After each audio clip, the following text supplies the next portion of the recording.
Sheikh Hasina Xi Jinping বৈঠক, বাংলাদেশের উন্নয়নে চীনের অর্থনৈতিক সহায়তা প্যাকেজ ঘোষণা। কোটা নিয়ে হাইকোর্টের রায়ের উপর 1 মাসের স্থিতি অবস্থা, প্রতিষ্ঠানে ফিরতে শিক্ষার্থীদের নির্দেশ। কোটা বিরোধী শিক্ষার্থীদের অবরোধে জনদুর্ভোগ চরমে, শিক্ষক আন্দোলনে পাবলিক বিশ্ববিদ্যালয়ে অচল অবস্থা।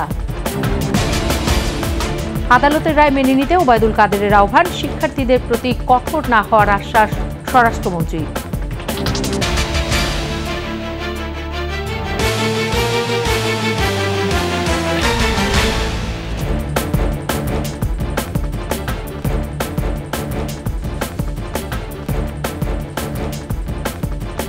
শুনছিলেন ফার্স্ট সিকিউরিটি ইসলামী ব্যাংক পিএলসি সংবাদ শিরোনাম।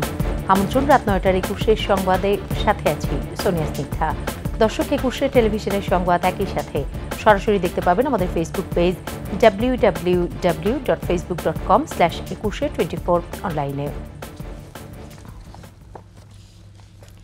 রোহিঙ্গা সমস্যার সমাধানে মিয়ানমার সরকারের পাশাপাশি প্রয়োজনে আরাকান আর্মির সাথে আলোচনার আশ্বাস দিয়েছেন চীনের প্রেসিডেন্ট শি জিনপিং। একই সাথে বাংলাদেশের অবকাঠামো উন্নয়নে চীনের অর্থনৈতিক সহায়তার প্যাকেজ বাস্তবায়নে একটি টেকনিক্যাল কমিটি শিগগিরই বাংলাদেশ সফর করবে। এদিকে বাংলাদেশের অবকাঠামো উন্নয়ন, ডিজিটাল অর্থনীতির উন্নয়নের পাশাপাশি বাণিজ্য ও বিনিয়োগে বাংলাদেশ ও চীনের মধ্যে 21টি সমঝোতা স্মারক সই হয়েছে। চীনের বেইজিং থেকে বিস্তারিত জানাচ্ছেন ফারজানা শোভা। বেইজিংয়ে স্থানীয় সময় সকাল 11টায় চীনের প্রধানমন্ত্রীর কার্যালয়ে গ্রেট হল অব দ্য পিপলে পৌঁছান প্রধানমন্ত্রী শেখ হাসিনা। এ সময় তাকে স্বাগত জানান চীনের প্রধানমন্ত্রী লি কিয়াং। গ্রেট হলে একান্ত বৈঠকে বসেন দুদেশের প্রধানমন্ত্রী।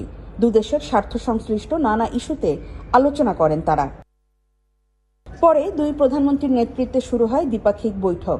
ব্যবসা বাণিজ্য, বিনিয়োগ, দ্বিপাক্ষিক সম্পর্ক ও সহযোগিতা সহ আঞ্চলিক ও আন্তর্জাতিক বিভিন্ন বিষয়ে আলোচনা করেন তারা।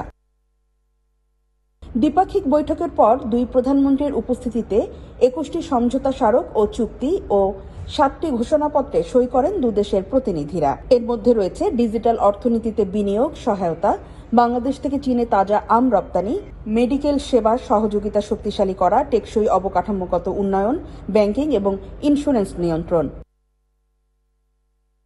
পরে প্রধানমন্ত্রী শেখ হাসিনার সম্মানে আয়োজিত মধ্যাহ্নভোজে অংশ নেন দুদেশের প্রধানমন্ত্রী। বিকেলে দেশটির প্রেসিডেন্ট শি জিনপিং এর সাথে তার কার্যালয়ে গ্রেট হলে সাক্ষাৎ করেন প্রধানমন্ত্রী শেখ হাসিনা। পরে ব্রিফিংয়ে পররাষ্ট্রমন্ত্রী ডক্টর হাসান মাহমুদ বলেন, প্রধানমন্ত্রীর চীন সফর শতভাগ সফল হয়েছে। বাংলাদেশের সাথে চীনের সম্পর্ক আরো জোরদারে আগ্রহী দুই দেশ। প্রেসিডেন্ট তিনি স্পষ্ট করে বলেছেন যে তোমাদেরকে আমরা অর্থনৈতিক সহায়তার ক্ষেত্রে আমরা grant, interest free loan, concessional loan এবং কমার্শিয়াল লোন, এই নিয়ে আমরা একটি প্যাকেজ তোমাদেরকে দিব এবং এই লক্ষ্যে দুই দেশের টেকনিক্যাল কমিটি কাজ করে সেটি ফাইনালাইজ করবে। মিয়ানমারের রোহিঙ্গা ইস্যুতে চীন জোরালো ভূমিকা রাখবে বলে প্রতিশ্রুতি মিলেছে এবং একই সাথে রোহিঙ্গা ইস্যুতে তারা আমাদের যে বাংলাদেশ যে রোহিঙ্গাদের আশ্রয় দিয়েছে সেজন্য বাংলাদেশকে ধন্যবাদ জানানোর পাশাপাশি এই সমস্যার সমাধান করবে তারা সর্বতোভাবে সহায়তা করবে বলে জানিয়েছেন। চায়নার প্রধানমন্ত্রী দুপুরবেলা বলেছেন, সকালবেলা, এবং চায়নার মাননীয় রাষ্ট্রপতিও একই কথা পুনরুল্লেখ করেছেন। দুই দেশ আন্তর্জাতিক ফোরামে একসাথে কাজ করবে বলেও বৈঠকে একমত হয়েছে দুই দেশের শীর্ষ নেতারা। অবকাঠামোগত ও অর্থনৈতিক উন্নয়নে বাংলাদেশের পাশে থাকার আশ্বাস দিয়েছে উন্নয়ন বন্ধু চীন। দুই দেশের সরকার প্রধানের আলোচনার মধ্য দিয়ে রোহিঙ্গা ইস্যু সহ ব্যবসা বাণিজ্য, বিনিয়োগ এবং আঞ্চলিক ও দ্বিপাক্ষিক সম্পর্ক নতুন উচ্চতায় যাবে এমন ইঙ্গিতও মিলেছে। ফারজানা শোভা, 21 টেলিভিশন, বেইজিং, চীন। সরকারি চাকরির প্রথম ও দ্বিতীয় শ্রেণীতে মুক্তিযোদ্ধা কোটা বাতিলের সিদ্ধান্ত অবৈধ ঘোষণা করে হাইকোর্টের দেয়া রায়ের উপর 1 মাসের স্থিতিব্যবস্থা জারি করেছে সুপ্রিম কোর্টের আপিল বিভাগ। এই আদেশে সব কোটা বাতিল করে 2018 সালে জারি সরকারের পরিপত্র আপাতত বহাল থাকছে। শিক্ষার্থীদের প্রতিষ্ঠানে ফিরে যাওয়ারও নির্দেশ দিয়েছেন প্রধান বিচারপতির নেতৃত্বে 5 সদস্যের আপিল বেঞ্চ। শাকের আরজুর রিপোর্ট। কোটা সংস্কার আন্দোলনের মুখে সরকারি চাকরিতে নিয়োগের ক্ষেত্রে নবম থেকে ১৩তম গ্রেড পর্যন্ত কোটা পদ্ধতি বাতিল করে ২০১৮ সালের ৪ অক্টোবর পরিপত্র জারি করে জনপ্রশাসন মন্ত্রণালয়। এই পরিপত্রের বৈধতা চ্যালেঞ্জ করে ২০২১ সালে রিট করেন চাকরি প্রত্যাশী ও বীর মুক্তিযোদ্ধার সন্তান ওহিদুল ইসলাম সহ ৭ জন। গত ৫ জুন হাইকোর্ট এক রায়ে বলেন কোটা বহাল থাকবে। কোটা নিয়ে গেল কদিন ধরেই আন্দোলনে শিক্ষার্থীরা। এরপর প্রধান বিচারপতি বলেন আন্দোলন করে রায় পাল্টানো যায় না, তার জন্য আইনি প্রক্রিয়ার মাধ্যমে আগাতে হয়। বুধবার অন্তর্বর্তী এক আদেশে শিক্ষার্থীদের প্রতিষ্ঠানে ফিরে যেতে নির্দেশ দেন প্রধান বিচারপতি। সেই সাথে কোটা ১ মাসের জন্য স্থিতাবস্থা জারি করেন। আন্দোলনকারীদের ব্যাপারে আদালত বলেছেন তাদেরকে ঘরে ক্লাসে ফিরে যাওয়ার জন্য শান্তিপূর্ণ ব্যবস্থা বজায় রাখার জন্য ভাইস চ্যান্সেলরদেরকে বলেছেন শান্তিপূর্ণ পরিবেশ বজায় রাখা। এখন এর প্রেক্ষিতে যেই প্রক্রিয়াগুলো আছে সবগুলোতেই মেধার যারা এই কোটা পদ্ধতি যে ২০১৮ যে সার্কুলার সেই অনুযায়ী চলবে। চাকরিগুলো যেগুলো চলমান আছে সেগুলো যেই অবস্থায় ছিল সেগুলো সবই ঠিক থাকবে। এটা আর এখন এই স্ট্যাটাসকোর কারণে শুনানিতে আদালত বলেন টক শোতে যারা কোটা নিয়ে কথা বলছেন তাদের ধারণা দেশে আর জ্ঞানীগুণী কেউ নেই। প্রধান বিচারপতি আরও বলেন আন্দোলন করে রায় পরিবর্তন করা যায় না। পূর্ণাঙ্গ শুনানিতে শিক্ষার্থীরা চাইলে আইনজীবীর মাধ্যমে তাদের কথা তুলে ধরতে পারবেন। কোনোভাবেই আন্দোলন করে তো রায় পরিবর্তন করা যায় না। রায় পরিবর্তনটা পদ্ধতি আছে। যদি কেউ মনে করে যে এই রায়টা সঠিক হয়নি, তার যদি মনে হয় সে তখন উচ্চতর আদালতে আসতে পারে। যারা আন্দোলন করছেন তাদেরকে আমি অনুরোধ করব, তাদেরকে যেহেতু তাদের সুপ্রিম কোর্ট এটা বিবেচনায় নিয়েছেন এবং সুপ্রিম কোর্ট একটা কথা বলছেন, তাদের যদি কোনো গ্রিভান্স থাকে তারা যেন এখানে এসে পক্ষ হয়ে তারা বলতে পারে, সেটাও কিন্তু তাদের আদেশে এটা আছে। এই আদেশের পর শিক্ষার্থীদের রাস্তায় আন্দোলন করার আর কোনো যৌক্তিকতা নেই বলে মন্তব্য করেছেন attorney general. Shakera Arzu, ২১ television, Dhaka. সড়ক আটকে কোটা বিরোধী শিক্ষার্থীদের বিক্ষোভে যান চলাচল বন্ধ ও অসহনীয় যানজটে তৃতীয় দিনের মতো চরম দুর্ভোগে রাজধানীবাসী। আন্দোলনকারীদের দাবি সরকারের নির্বাহী আদেশে কোটা পদ্ধতি সহনীয় পর্যায়ে আনা হোক। অন্যদিকে মুক্তিযোদ্ধা কোটা বহাল রাখার দাবিতে শাহবাগের জাদুঘরের সামনে বিক্ষোভ করেন মুক্তিযোদ্ধার সন্তানরা। তারা বলছেন মুক্তিযুদ্ধ বিরোধীরাই মুক্তিযোদ্ধা কোটা বাতিল চাচ্ছে। বিস্তারিত আহমেদ বাবুর প্রতিবেদনে। সকালে ঢাকা বিশ্ববিদ্যালয়ের ক্যাম্পাসে জড়ো হয়ে খণ্ড খণ্ড মিছিল নিয়ে শাহবাগ সহ বিভিন্ন সড়ক আটকে বসে পড়েন শিক্ষার্থীরা। বিচ্ছিন্ন জমায়েতে স্লোগানে কোটা পদ্ধতির সংস্কার করে সহনীয় পর্যায়ে আনার দাবি আন্দোলনকারীদের। কোটার সমতাকরণ যেটা যে একদম কমানো তো দাবি না, 5% বা 10%-এর বেশি 1% হলেও আমরা রাজপথ ছাড়বো না। আমাদের দাবিটা ওয়ান এন্ড অনলি নির্বাহী বিভাগের কাছে। রাষ্ট্রের 3টা অঙ্গ, আমরা কিন্তু নির্বাহী বিভাগেই আমরা হচ্ছে সরকারের কাছে যাচ্ছি। সকল রকমের বৈষম্যের এগেইনস্টে কথা বলতেছে এবং আমাদের কথা যেখানে সংস্কার হোক। সড়কগুলোতে আটকে থাকা গাড়ি থেকে নেমে হেঁটে গন্তব্য গেছেন অনেকেই। বিকেলে অফিস ছুটির পর গণপরিবহন সংকট এবং মোড়ে মোড়ে অসহনীয় যানজটে জনদুর্ভোগ অসহনীয় পর্যায়ে চলে যায়। ভোগান্তিতে পড়া সাধারণ মানুষের প্রশ্ন, সর্বোচ্চ আদালতের সিদ্ধান্তে নিষ্পত্তির অপেক্ষায় থাকা বিষয় নিয়ে রাস্তা বন্ধ করে কেন এই আন্দোলন? 1 ঘন্টার রাস্তা লাগতেছে আমরা 4 ঘন্টা। এর জন্য মনে করেন আমি যা বেতন পেতাম তার চাইতে মনে করেন আমার খরচই বেশি হয়ে গেছে। তাহলে এর ভিতরে এই যে জ্যামজটের ভিতরে যদি মনে করেন আমরা যদি মনে করেন একটা টিপ মেরে যদি মনে করেন আমাদের সংসারই না চালাতে পারি, তাহলে মনে করেন আমাদের এই দুর্ভোগগুলো কে দেখে বলেন? অবশ্যই ভোগান্তি হচ্ছে, আমাদের মেডিকেল যেতে প্রবলেম হচ্ছে, অফিস যেতে প্রবলেম হচ্ছে, সব অফিসিয়াল কাজ করতে সমস্যা হচ্ছে। এটার জন্য কাকে দায়ী করবো আমি ঠিক বলতে পারতেছি না। এটা সরকার দায়ী না এরা দায়ী?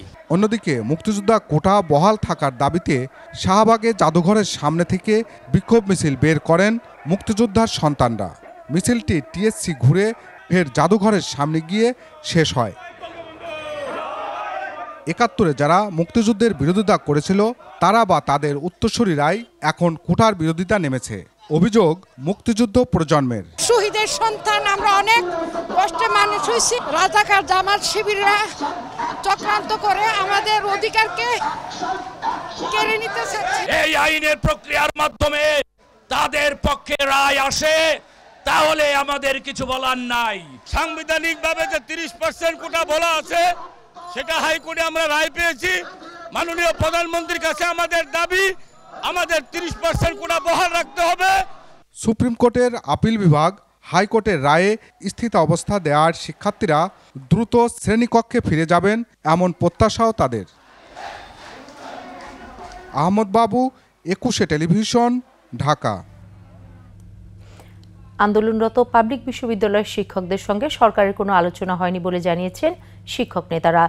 নতুন পেনশন স্কিম প্রত্যয় বাতিল ও আগের ধারা অব্যাহত রাখা সহ 3টি দাবি আদায় না হওয়া পর্যন্ত আন্দোলন চালিয়ে যাওয়ার ঘোষণাও তাদের। 10ম দিনের মতো ক্লাস পরীক্ষা বর্জন এবং অবস্থান সমাবেশ করেছেন সারা দেশের পাবলিক বিশ্ববিদ্যালয়ের শিক্ষকরা। ঢাকা বিশ্ববিদ্যালয়ের জামায়াত শিক্ষকরা বলেন, আলোচনায় না বসা এবং প্রত্যয় স্কিমে তাদেরকে অবহেলা করা হচ্ছে। শিক্ষকদের অন্য দুটি দাবি সুপার গ্রেড দেয়া ও স্বতন্ত্র বেতন স্কেল প্রণয়ন করা হলে প্রত্যয়ের মতো গণবিরোধী স্কিমের প্রয়োজন হবে না বলে মন্তব্য তাদের।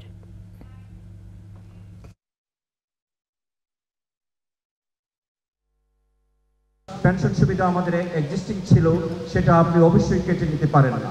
এটা কোনো চাকরিতে হয় না। সম্মানিত সহকর্মীবৃন্দ, কোনোদিনও হয় না যে আপনি এক্সিস্টিং সুবিধা কেটে নেওয়া হয়। এই স্টেক হোল্ডারদের না জানিয়ে, না বসে, না আলোচনা করে কিভাবে এত বড় একটা সিদ্ধান্ত নিলেন, সেই বিষয়টা খুবই গুরুত্বপূর্ণ। সরকারের সাথে আমাদের সরাসরি যোগাযোগ হচ্ছে না, তবে আমাদের বিভিন্নভাবে আমাদের সাথে যোগাযোগ হচ্ছে। আমরা আশা করি যে সরকার আমাদের দাবিটা জানেন, এমনকি আমাদের সাথে যদি আলোচনায় বসেন আমাদের দাবিটি পূরণ হবে বলে আমরা যে 3 দফা দাবি দিয়েছি, প্রত্যেক স্কিমে আমরা বিশ্ববিদ্যালয়ের শিক্ষকরা থাকবো না। আদালতের রায় মেনে নিয়ে শিক্ষা প্রতিষ্ঠানে ফিরে যেতে কোটা আন্দোলনকারীদের আহ্বান জানিয়েছেন আওয়ামী লীগের সাধারণ সম্পাদক ওবায়দুল কাদের। একই প্রসঙ্গে আইন শৃঙ্খলা বাহিনী কঠোর হবে না বলেও আশ্বাস দিয়েছেন স্বরাষ্ট্রমন্ত্রী আসাদুজ্জামান খান। বিস্তারিত আকবর হোসেন সুমনের রিপোর্টে। কোটা সংস্কারের দাবিতে বাংলা ব্লকেট কর্মসূচিতে দেশ জুড়ে আন্দোলন করছেন শিক্ষার্থীরা।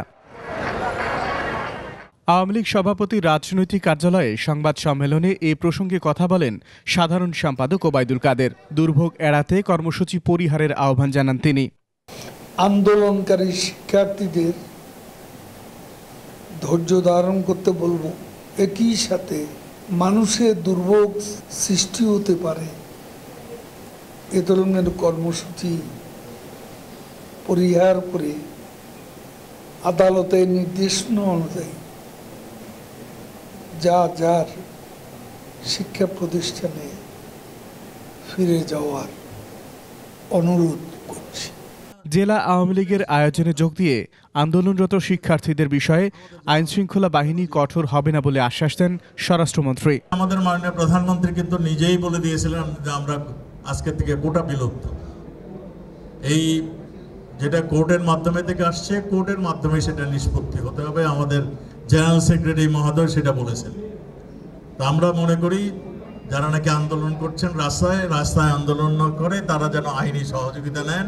প্রশ্নপত্র ফাঁসে জড়িতদের বিরুদ্ধে আইন অনুসারে ব্যবস্থা নেওয়া হবে বলেও জানান স্বরাষ্ট্রমন্ত্রী। যাতে কেউ আবার উস্কানি দিয়ে তাদেরকে অন্যদিকে ধাবিত না করতে পারে, সেইটা লক্ষ্য করছে আইন শৃঙ্খলা বাহিনী। আকবর হোসেন সুমন, 21 টেলিভিশন, ঢাকা। নিচ্ছি সংবাদ বিরতি। যখন ফিরছি তখন অন্যান্য খবরের সঙ্গে আরও থাকবে। বেনজিরের রূপগঞ্জের বাড়িতে তল্লাশি, আদালতে মালামালের তালিকা দাখিল করবে দুদক। আবার আমন্ত্রণ রাত 9টার 21 সংবাদে। নারায়ণগঞ্জের রূপগঞ্জে আনন্দ হাউজিংয়ে পুলিশের সাবেক মহাপরিদর্শক বেনজির আহমেদের ক্রোক ও সিলগালা করা বাংলো বাড়িতে তল্লাশি অভিযান শেষ করেছে জেলা প্রশাসন।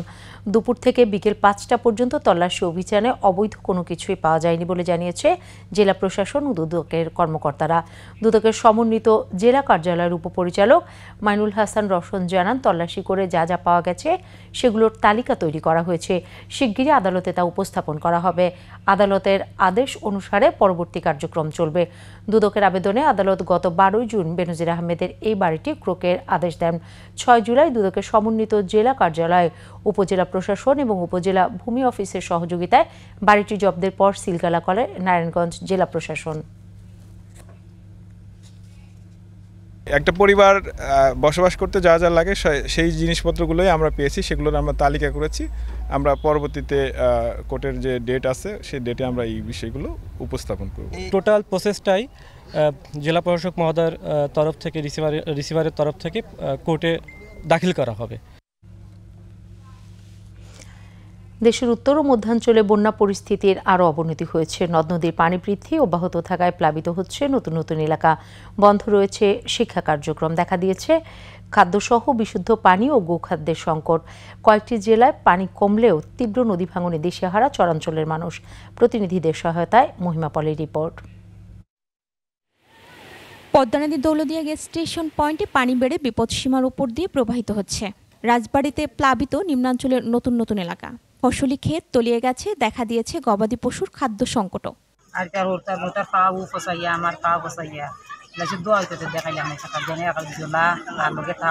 সিরাজগঞ্জে যমুনার পানি সামান্য কমলেও সার্বিক বন্যা পরিস্থিতির আরও অবনতি হয়েছে। 5 উপজেলার 34 ইউনিয়ন এখন বন্যা কবলিত। শাহজাদপুর, চৌহালি সদর ও কাজীপুরের মানুষের দুর্ভোগ চরমে। শাহজাদপুর উপজেলার ব্রাহ্মণগ্রাম, গোপীনাথপুর, আরকান্দিতে বাড়িঘরের পাশাপাশি তলিয়েছে শিক্ষা প্রতিষ্ঠান, রাস্তাঘাট। স্কুলে মাঠ তোলা গেছে, স্কুল বন্ধ, রাস্তাঘাট সব তোলা গেছে। আমার খুব অসুবিধা আছে। সকাল পানির মধ্যে ঘরের মধ্যে থাকা যায় না, সব বাড়িতেই পানি। সিলেট অঞ্চলে তলিয়ে গেছে কুশিয়ারা অববাহিকার 6 উপজেলার 92 ইউনিয়ন ও 3 পৌরসভা। এখনো 5 লক্ষাধিক মানুষ পানিবন্দী। কুশিয়ারার পানি অমলশীত, শেওলা ও ফেঞ্চুগঞ্জে বিপদসীমার উপর দিয়ে প্রবাহিত হচ্ছে। জামালপুরে যমুনার পানি বাহাদুরাবাদ এবং জগন্নাথগঞ্জ ঘাট পয়েন্টে বিপদসীমার উপর দিয়ে প্রবাহিত হচ্ছে। ইসলামপুর ও দেওয়ানগঞ্জ উপজেলার 1.5 লক্ষাধিক মানুষ পানিবন্দী। সদরের সঙ্গে সড়ক যোগাযোগ বন্ধ। দুর্গত এলাকায় শুকনো খাবার, বিশুদ্ধ পানি ও গোখাদ্যের সংকট দেখা দিয়েছে। জেলার 1.5 শতাধিক শিক্ষা প্রতিষ্ঠানে এখনও পাঠদান বন্ধ। কুড়িগ্রামে ব্রহ্মপুত্রের পানি বিপদসীমার উপরে বইছে, দেখা দিয়েছে খাদ্যসহ বিশুদ্ধ পানি ও গোখাদ্যের তীব্র সংকট। বন্যার্তদের জন্য জেলা প্রশাসন থেকে 532 মেট্রিক টন চাল, 22,000 শুকনো খাবার প্যাকেট ও 32 লাখ টাকা বরাদ্দ দেওয়া হলেও তা পর্যাপ্ত নয় বলে জানিয়েছে জনপ্রতিনিধিরা। আমার বাড়ি সহ প্রত্যেক বাড়িতে পানি উঠছে, রাস্তাঘাটও তলে গেছে, যাওয়া এসেও খুব সমস্যা। পানি কমছে কিন্তু আমাদের রাস্তাঘাট এখনো শুকিয়ে নেই। বন্যার পানি নামার সঙ্গে সঙ্গে গাইবান্ধার সুন্দরগঞ্জ উপজেলার কাপাসিয়া, হরিপুর, বেলকা, লালচামার, কাচিরচর, সদরের মোল্লারচর, খারজানি, রসুলপুর সহ অন্তত 15টি স্পটে নদী ভাঙন চলছে। আর কই থাকো কি সমাচার এটা তার বলতে পারি না। আমি কিছুই চাই না, আমার নদীর কাজটা আমাকে করে দাও। তীব্র নদী ভাঙনে টাঙ্গাইলেও বাড়িঘর, হাটবাজার ও ফসলি জমি, রাস্তাঘাট, কবরস্থান, মসজিদ সহ অনেক স্থাপনা নদীগর্ভে চলে গেছে। ঝিনাই এবং ব্রহ্মপুত্র যমুনা নদীর পানি বিপদসীমার উপরে প্রবাহিত হচ্ছে। ভুয়াপুর, কালিহাতী ও সদর উপজেলার চর ও নিম্নাঞ্চলের নতুন নতুন এলাকা প্লাবিত হয়েছে।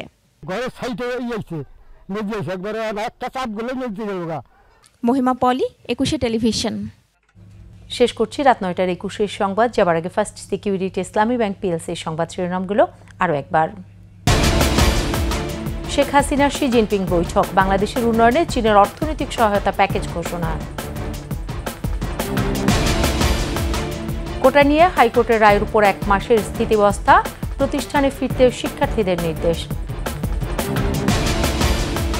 কোটা বিরোধী শিক্ষার্থীদের অবরোধে জনদুর্ভোগ চরমে, শিক্ষক আন্দোলনে পাবলিক বিশ্ববিদ্যালয়ে অচল অবস্থা। আদালতের রায় মেনে নিতে ওবায়দুল কাদেরের আহ্বান, শিক্ষার্থীদের প্রতি কঠোর না হওয়ার আশ্বাস স্বরাষ্ট্রমন্ত্রীর।